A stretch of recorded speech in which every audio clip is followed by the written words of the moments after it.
big silence. Hello, welcome. It is the second week of January 2023. We are here. Hallelujah, right?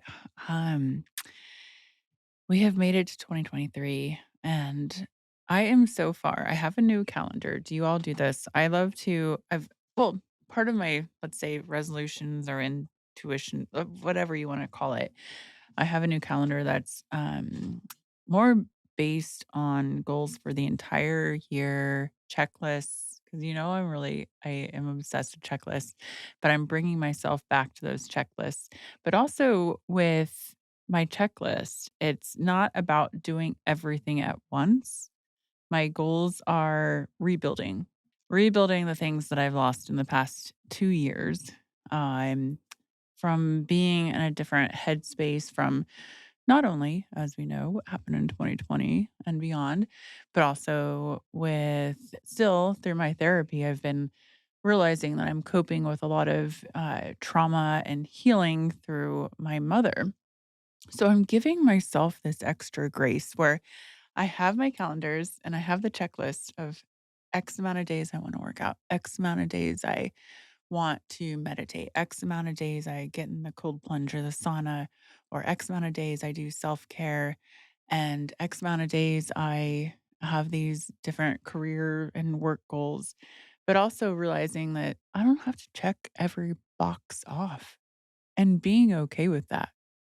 And allowing myself that freedom recently has been really freeing because I think there's so much pressure in the new year that you got to do it all right now, right now. And I realize that's not sustainable. So I am proud of myself because it is January, let's see, 4th right now. And I have meditated 2 days this year. I have not made it to the cold plunge. I have not made it to the sauna. I have checked off my box of reading a few pages every day and my career goals and reaching out and working on everything that we're doing for the Big Silence Foundation for 2023 and allowing myself, because I'm that type of person, it's like, I got to do this. But just being like, girl, just live in joy. Live in joy. So I am excited, number one, to introduce today's guest, Aija Mayrock. If you don't know her, you should know her. Once I found Asia on social media through her poetry. I was like, I got to have her on the podcast. And so Asia is a best-selling author, poet, and performer. Emily's over here. What did I say? It was from being bullied all the way to Madison Square Garden. This girl she's a powerhouse. And when she was 16 years old, she wrote her first book, The Survival Guide to Bullying, and just a beautiful poet. You have to go follow her. We'll have everything in the show notes, but she performed poetry at venues like obviously Madison Square Garden, South by Southwest here in Austin, which is coming up soon. Again, Girl Boss Rally, the United Nations General Assembly, Pop Sugar Playground. We were there too with Tone It Up. She's done work with Bumble and Samsung, Saks Fifth Avenue, and many, many more. And the beautiful thing that I love is that we open up this podcast with a poem that she wrote and recites so eloquently. It's called Who Do You Want to Be? And so when we were talking before the podcast, I was like, hey, Asia, would you be willing to open up with this poem? And she was like, absolutely. And I had listened to the poem 5 or 6 times while just preparing for the podcast, and, like, it brought me to tears. And I think that you will all love this message as well. And then I love that Asia wanted to end the podcast with a poem. So here you are, the Big Silence Podcast with Aija Mayrock. Enjoy, listen, learn, and share if there's someone that you know that needs to hear this. All right, and welcome back to the Big Silence Podcast. I am very excited for our guest today, as you already know, Aija Mayrock. I was looking up Asia, and just kept playing "Who Do You Want to Be?" her poem, like 5 times in a row because it just really hit me hard about what the big silence is about and talking to our youth. So Asia, welcome. Thank you. Thank you so much for having me. I'm going to jump into the poem. Uh, and this poem I wrote right after my first book, The Survival Guide to Bullying, came out. And I wanted to tell my story, or part of my story, with bullying and my journey with mental health in a poetry format so that when I went and spoke to schools and spoke to young people, I was speaking to them in a way where I was meeting them where they were versus talking at them. And that's where this poem came from. And I did not expect for it to become as successful as it did, or to resonate at the level it did. So that's where it came from, and here we go. I'm going to tell you a story about the power of words, about your own voice and being heard, the power to heal, the power to hurt. On Halloween of my freshman year, a girl I had never met who attended my old school dressed up as me as her costume. And suddenly it was like someone pressed resume. I was all consumed by cyberbullying, harassment, and my past. You see, I'd spent 8 years being bullied. Crowds would amass to telecast hate, try to obliterate their very own classmate. And so when this happened, I sunk into my chair, defeated with this blank stare in my eye, thinking this is it. I can't keep trying to get by. A few weeks later, my life would change. It was a regular day, nothing strange, until I read the news about a boy. 16 years old, he couldn't hold on any longer, couldn't be any stronger. It said suicide due to bullying, and something in me said, Asia, you cannot wait any longer. You see, I know what it's like to lose your fight, and I know what it's like to take back your life. But how could I let kids struggle every day without showing them that it's going to be okay? I couldn't find the answer. How do you help kids around the world? What is the answer? Do I have a voice? I didn't know. Do I have the power? I won't let go. But I'm not going to lie, I was hesitant from head to toe. And then my mom said to me, Asia, you gotta be brave. Tell your story. If not you, who will tell the story of the millions of kids bullied every single year? And suddenly it became clear. And she said to me, who do you want to be? What do you want to achieve? What do you believe? I want to be who I needed when I was younger. I want to achieve more than I ever thought was possible. I believe in standing up, standing up. I'm not backing up, easing up, or shutting up. I'm going to make a change. So I put pen to paper, rearranged the thoughts that poured from my brain, and created a book that goes by the name The Survival Guide to Bullying. The book Asia needed when she was 10, 12, 15. It just came a few years late, but hopefully it would show everyone else how to communicate, love your weight, your sexual orientation, or your growth rate. Because it doesn't matter what anyone says to you, whether you are gay, straight, trans, lost, found, alone, sad, scared, or different. We are all different, unfinished, sufficient. We all fight our own battles each day. We all must be accepting of our wounds that don't always fade away. So I'll leave you with this and say, I promised myself that I would take a stand, try to save others by holding out my hand, but I cannot fix this problem on my own. I need people like you to get up, hold your head high, raise your hand, and say, I will not let another kid feel like someone else's prey. Whether you are the bully, the bullied, or the bystander, today is a new day.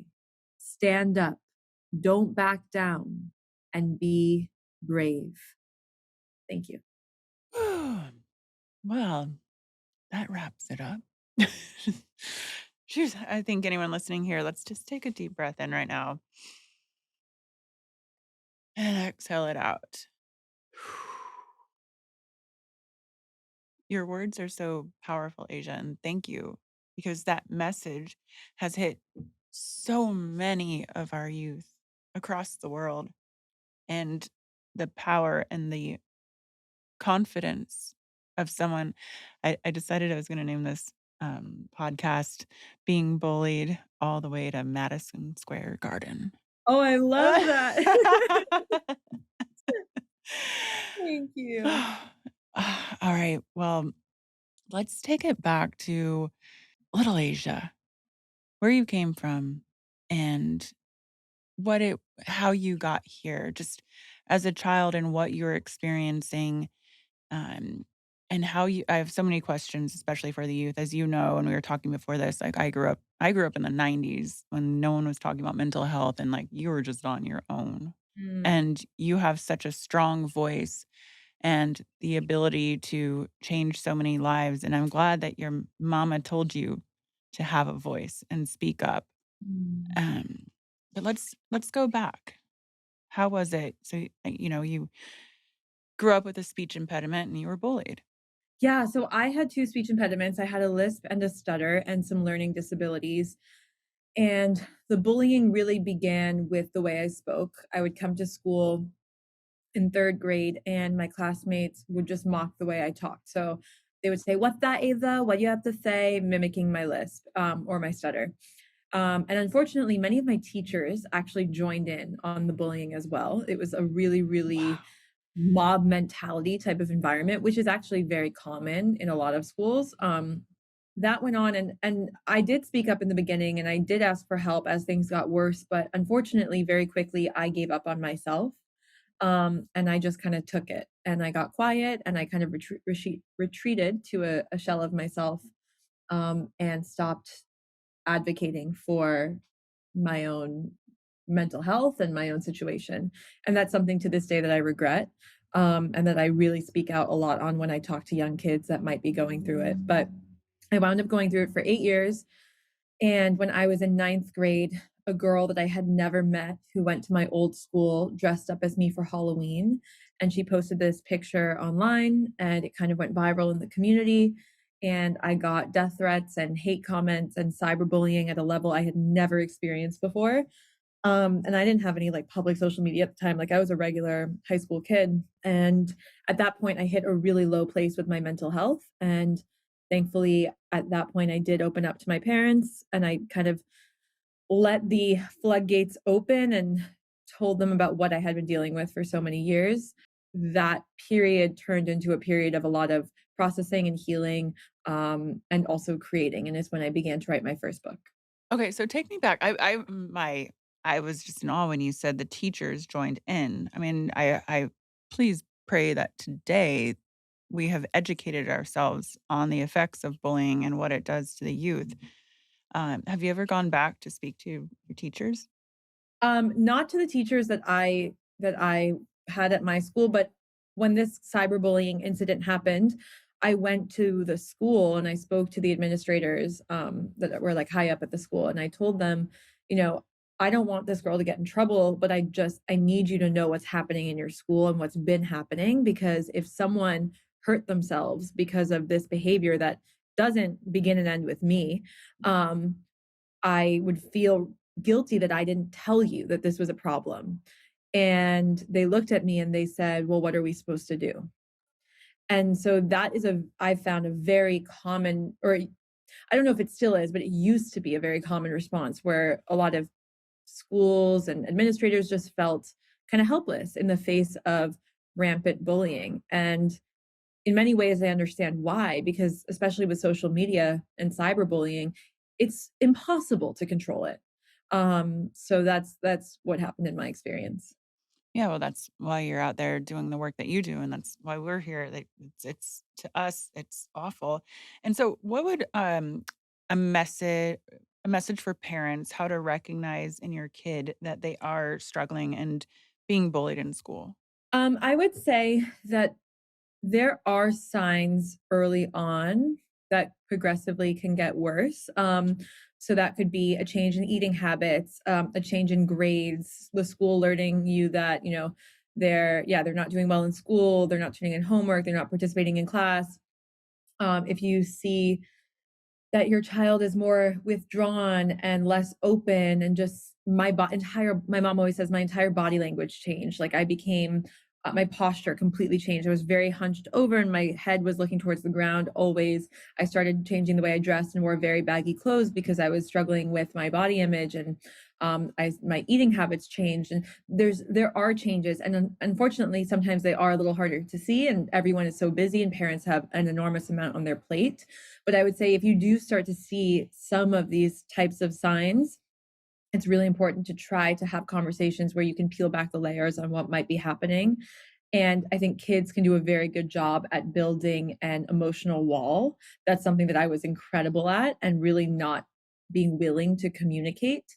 And so I always tell parents there are certain questions that you can begin to uh, peel back those layers. Like, oh, who did you sit with at lunch? Who did you play with at recess? Uh, do you have like any play dates that you want to have? And just see like, are their friendship groups changing? Are there people that they were close with that suddenly they're not being surrounded by anymore? And then those are kind of, I think, entry points to bigger conversations. So, with you started writing your book, A Survival Guide to Bullying, at age 16. Did you have a close group of friends around you, or did you find writing was your escape and your healing? At the time, I did not have a close group of friends. I was really still, I think when you're struggling a lot after an experience like bullying and the mental health repercussions of it, it's hard to trust people. It's hard to open up and be willing to have those conversations, and have new friends. And so I didn't have a close group of friends, and instead writing was really my outlet, and it was my way of expressing myself and working through my own emotions, and that's really what birthed the book. So, you say 8 years that you were bullied. So, what grade and what ages was that for you? Um, 3rd grade through 10th grade. So, I always think, because I went through trauma for 30 years, and I'm like, it takes more than 30 years to overcome that. How do you feel like you are today after 8 years? I feel that I am really great, and I also feel that it is a lifelong journey Mhm. of working through and processing and healing, and, everyone obviously goes through different types of trauma, and a lot of people go through so much worse. And so I feel very lucky to like at the end of the day, I always say like I had an incredible family that I could go to. I didn't because I didn't have the language to talk about what I was experiencing. And I felt like no one would understand, and I felt like things might be made worse if I told people, but I knew that I had that support, and that's such a gift that unfortunately so many people don't have. And so I think that in many ways I was so lucky. And then this process of working through it is obviously something that takes a lot of time. But it's something that I still work on, and I'm very aware of the people that I am close to in my life, because I think that one thing I learned was once I found my tribe in a sense, my people that treated me the way that I deserved to be treated, and cared for me and loved me for who I really was, it was very healing. And so to this day, that's something that I'm very cautious and aware of in the friendships and the people I have in my life. Yeah, because when you speak about overcoming trust issues, because I had that too with my mom being schizophrenic and her thoughts and what she thought was real, she would implant in me. And then it took many, many years to find out what was real and what was fake and the stories that were told. And then, putting all of my love and trust in her and then realizing, I mean, you can imagine that this is all not real. And so I never wanted to trust. I never wanted to be in a relationship. I never wanted to love again. And now I've been with somebody amazing for 10 years and was able to overcome that through a lot of work. So, what was your process to overcome the ability to trust again? I think that it was a combination of, for me, writing was something that really saved my life and really helped me work through so much, because I to this day don't know how I really feel until I write it out. Mhm. And then definitely therapy was something that was really helpful for me and still is. And then being lucky enough to over time meet people that changed the way that I looked at friendships and trusting people, and like meeting I remember the first time I met people that I felt really comfortable and safe with. I was 17, and those people were such a pivotal point in my life because it began to chip away at those kind of trust issues. And so I think it takes a lifetime probably, but I do all these little things whenever I can to ensure that. So you mentioned different trauma levels, and I always hear from people, oh, it wasn't that big of a deal or this, and everyone has more trauma than me. But I think it's important to recognize that everyone has a different kind of way that trauma affects them, and no trauma is too small that it affects you for your entire life. Like what you went through, your classmates were saying that you should kill yourself. Like, that's awful, and that's traumatic, and to work through that, but I love how you have taken your trauma and turned it into something beautiful to help others in that space. So, let's go through, well, actually, before we go my next question, I wanna go back to your low place in mental health. What did that look like? Your lowest? Like, how did you feel, and how did I mean, we know how through your tools of how you got out of it, but just in case anyone's listening and says, "I am feeling this way, but I can look to Asia and be like, I can get through this." I felt completely worthless. Like I lost all self-esteem and self-confidence, and I felt very hopeless that my life that I would feel differently about life and about myself. And I think that that's unfortunately a really common thing that a lot of young people struggle with. But yeah, I remember feeling like things would always be this way. I would always hate myself. I would always feel unwanted and like everyone hated me. And that's also the unbelievable power of cyberbullying. Like that was I really feel is one of the most dangerous forms of bullying because it can be one person attacking you, but it can feel like everyone hates you. And I think when you're really young and experiencing that, it can do a very take a very big toll on your mental health. Yeah. Okay, so how does Asia go, as we said earlier, from being bullied all the way to Madison Square Garden? I wanna hear that journey. You went through hell, and you overcame, you took control of your life, you did your writing, your therapy, you did all the work, and then how do you end up where you are today? So I never ever would have thought that it got here. I mean, it was a very unconventional path, I will say. So basically, when I was in high school, I was writing, and that was my outlet, and I was submitting my writing into writing competitions, and starting to build a sense of myself, a sense of my confidence and strength in my own voice. And then there were a lot of stories in the news about young people all over the world who took their life because of bullying. And I was so angry that no one showed up for them and that they thought that suicide was the answer and that they had no support system to help them through that period of life. And I didn't know what to do. And I just felt angry and restless. And I just began to write and ultimately wrote my first book. And I self published it because I had no idea how you go about publishing a book. 1 month after I self published it as this ebook online, Scholastic found it and they wound up acquiring it, and then 5 months later, it came out and it became a bestseller. And then when I went on my book tour, that's when I wrote my story into poetry and began performing that poetry all over, at schools, at public libraries, at universities, and then ultimately, I honestly can't remember how Madison Square Garden reached out. I think it might have been, that I was on a TV show, like on a news, interview show, and I think they saw me, and then I shared the poem with them, and then that's how I got there.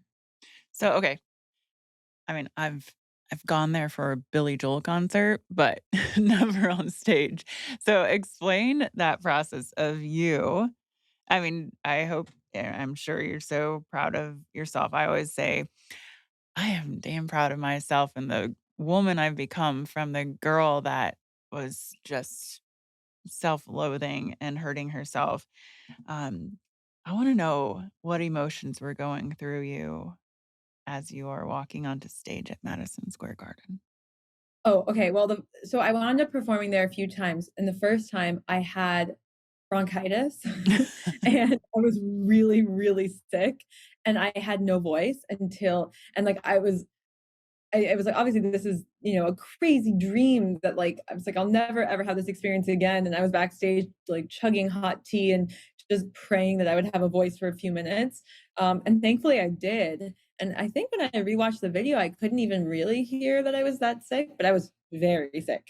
Um, Yeah. so and I also definitely blacked out when I was performing because it was just, I'd never been in front of that many people in my life. And I was sharing something that I had shared at schools and I had performed, but not for 18,000 people.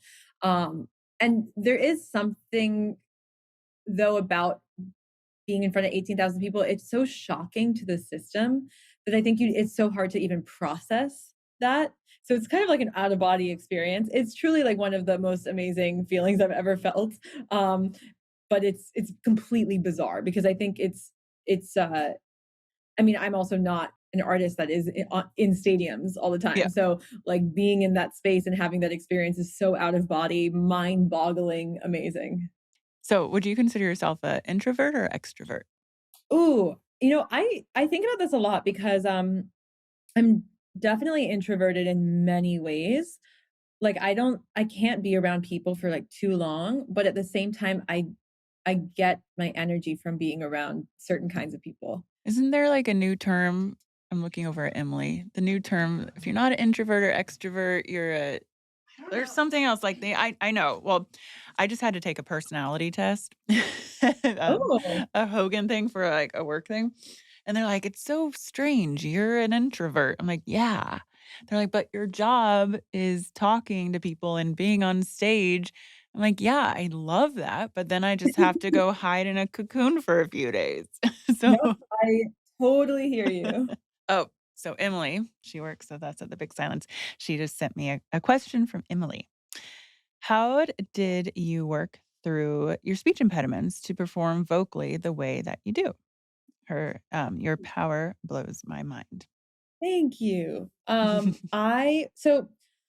I went to a speech therapist a few times, like, I don't know, maybe 3 or 4 times, and honestly, it didn't really help me. I don't know why, but I think my stutter went away first, and that was easier for me, but my lisp, like, it was very hard for me to get rid of it. And then ultimately, I would recite poetry over and over, and I would use the techniques I learned in speech therapy, which are I also found online, like different exercises, and I would do it over and over, and then over the course of years, it went away. But it took so long.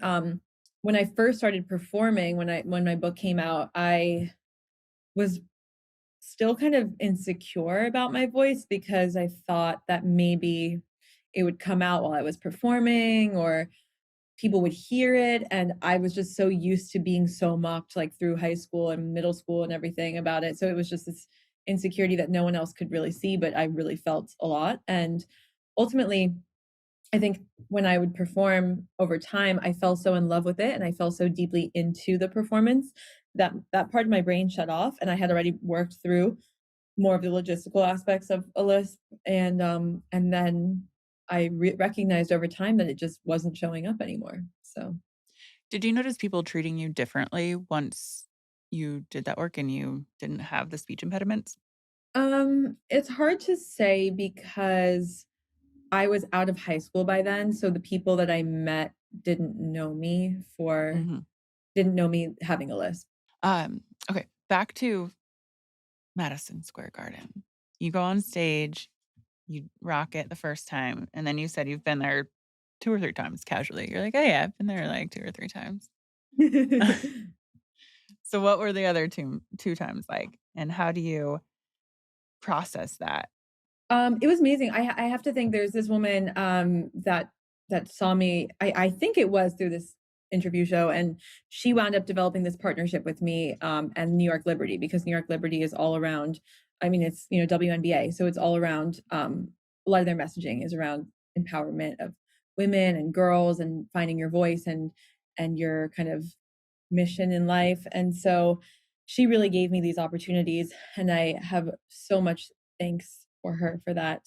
And so the rest of the times that I performed there were very similar, but I would say that it got easier. I was always nervous every single time, no matter what. And to me, I'm always nervous when I perform. live, and if I'm not nervous, there's a problem.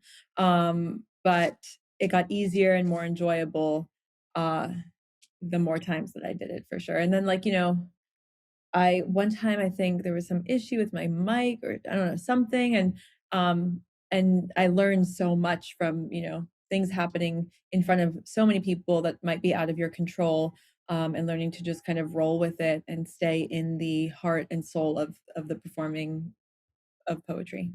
I love that. My sister, Rachel, is a poet. She's also our executive director at The Big Silence. And to be able to have your voice and your poetry just change people's thoughts and lives is such a beautiful thing because it is just like a musician or an artist. It's such a gift. Um, so, what does the future of Asia look like? What are your dreams? What are you doing? How are you continuing to be a rock star and helping people? Thank you. Oh, so many things that I hope to do. So I am writing a lot, but working on a little bit different types of writing projects at the moment. I love to write for screen as well. So I'm really curious and passionate about writing for film and TV and telling stories in that way. And I love to tell stories that make people question their views on certain things, and certain kinds of people, and just kind of challenge people to open their heart more, open their mind more. I think that that's a really powerful part that storytelling can take form in. And something I am also really passionate about is talking about ageism and elderly people. So for the last 3 years, I've been volunteering with Holocaust survivors in Mhm. Brooklyn, where I live. And many of them live below the poverty line and are food insecure and have stories of, trauma that I cannot even fathom how Yeah. these people survived and built lives. And then I've also seen on the flip side the way that ageism affects them and the way that they're treated in the system. And so that's something I'm very passionate about and hope to do some work in the future, and just continuing to write and create and tell stories, and hopefully they make an impact on people all over. Well, we definitely need more Asias. I love that you use the word you're curious because I was just talking to my therapist last week and we were talking about how some people get, this is for anyone listening, like when people are like, what is your purpose? What is your passion? And that can be like super heavy and be like, oh my gosh, I don't know. I need a purpose. I need a passion. Like, like you have one and I have one. We know our passion, but you reframing that word of curious. And I've been talking about that word a lot the last week. Like, instead of putting so much pressure on yourself, like, what is your purpose? Like, what are you curious about? Because curious is it's so much less intimidating than what is Yeah, your purpose. Because you I can, love that. right? You can try anything. You can be like, I'm curious of doing this. I'm curious. And it's kind of just this open door of, I'm going to start using that word instead. I'm like, I'm curious of doing this. No pressure. Just try it. You're curious. I love that. I also someone once told me that, the key to never growing up in the best possible way Mhm. is to see the world through a child's gaze, no matter how old you are. Mhm. And that's something that's always stuck with me because when I meet people that are in their, like, 80s and 90s, and they have this, like, insatiable desire for life and for new experiences and for learning, it's because they do look at the world through, quote, unquote, "a child's gaze" with wonder and joy and curiosity. I absolutely love that. So, anyone listening, this is our new challenge for 2023. We're going to stay curious. We're going to try new things. Maybe write a poem. Oh, this is what I had. For anyone, I mean, I always promote journaling and everything else. And I think there's a poet and an artist in all of us, and maybe you don't recognize it. But what are some tips? Like someone wants to start writing and putting thoughts down and create poetry. I completely agree with you. I think there is a writer, creator, and artist in all of us. I think that the biggest hurdle that anyone who wants to write faces is their own mind. It is the self-doubt and it is the inner critic. And if you can conquer that even for 5 minutes, you are on the right path. Or if you can embrace it and use it in the writing. And so something that I struggle with this a lot. So for me, one thing that I do, I say to myself before I write something, no one will ever see this. I'm the only one that will ever see this, and if I hate it, I throw it out. And I think, that's a good way to begin. Maybe incorporating something into your everyday life, like morning pages from the Artist's Way that I'm a huge fan of, which is Mhm. every morning, 3 pages, stream of consciousness style, written by hand, whatever comes to mind. It can be, I hate this over and over and over. It can be anything. And that practice, I think, can be very helpful. And then the last thing that I love and I talk about is I once learned a writing exercise that changed my life. It's the most basic thing ever, but it will really help silence that inner critic. So basically, you put out a timer and you pick 5 random words. You can use the word generator, you can ask a friend to give you 5 words. Once you hit the timer go for 5 minutes, you have to write a short story right then and there, or a poem or anything using those 5 words in under 5 minutes. And what I learned that this does is it makes your brain have to tackle so many different things at once under a time constraint that it silences that self doubt and that inner critic for those 5 minutes and allows you to really write. And this is something that to this day I use very often because I really do struggle with the self doubt before I'm writing. And so that writing exercise, I think, can be really helpful. I love that because I haven't been journaling. I mean, I've written a book and I have like all my journals as a kid, and a lot of them are excerpts and poems are in my book, but I like stopped writing because even myself, after I finished my book, I'm like, I can't do this anymore. And then the self doubt. But I love that like 5 minutes. And Emily, we're gonna do that at the Big Silence office. Maybe for we're gonna have our Big Silence holiday party after this. Maybe that'll be our little thing that we do together. You have? I love that, like, everyone can just and then to, the stream of consciousness writing too, it's literally just to go into more detail of this, so you can do it at home in the morning, it's like, literally, don't even think, just write, write, write, write, a few pages, and yeah, that's the important thing, like, you can throw it away, no one's gonna see it. I love that, it's beautiful. Well, Asia, any last few words or words of wisdom, words of poetry, words of encouragement to anyone out there?